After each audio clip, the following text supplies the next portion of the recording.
আমরা একটা নতুন পলিসি নিচ্ছি স্কুলে, সেটা হলো যে যেখানে যেতে চায়, যার বাড়ি যেখানে যেতে চাইলে ওখানে আমরা দেব, স্টার্ট করবো আমরা এখনই। এখন বলতে ইমিডিয়েটলি।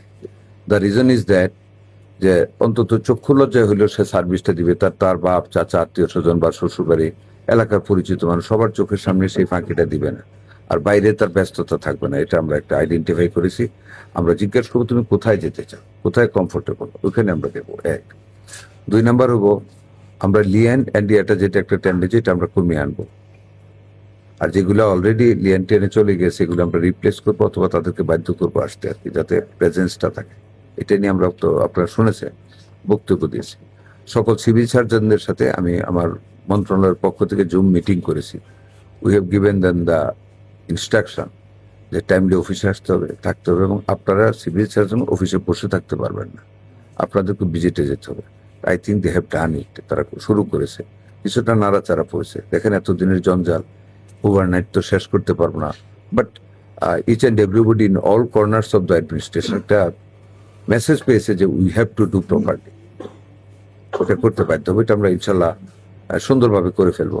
যেগুলো শূন্য আসনে ক্যাবিনেট মিটিংয়ের সিদ্ধান্ত হয়েছে, শূন্য আসনগুলিতে রিক্রুট করা হবে যেখানে যেটা প্রয়োজন।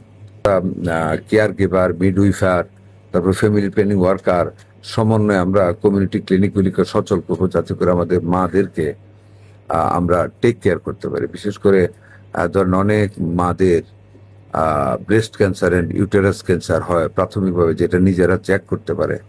আমাদের একটা চিন্তাধারা আছে, আমরা ট্রেন করে কিছু মেয়েকে আমরা গ্রামে গঞ্জে ওই যারা আছে এক্সিস্টিং কাজ করে ফ্যামিলি প্ল্যানিং ওয়ার্কার, তাদেরকে ট্রেন আপ করে শিখিয়ে দেওয়া মাদেরকে কিভাবে ইউটেরাস, কিভাবে ব্রেস্ট ক্যান্সারটা ধরা যায় সহজে। ধরলে তাদেরকে প্রাইমারি ট্রিটমেন্ট শুরু করার জন্য যে সাপোর্টটা দরকার, ওইটা আমরা সরকার থেকে দেব। বাংলাদেশ ব্যাপী আমরা শুরু করেছি এটা পরিচ্ছন্নতা অভিযান। পরিচ্ছন্ন থাকতে হবে। এখানে দেখেন স্বাস্থ্য একটা বিশাল বড় ডিপার্টমেন্ট। অনেক হসপিটাল হয়ে আছে, কে মানে অপরিকল্পিতভাবে অনেক হয়েছে, মেনটেনেন্স নাই, মেশিন নাই, বেড নাই, পড়ে আছে। আমরা এগুলি সমীক্ষা করতেছি।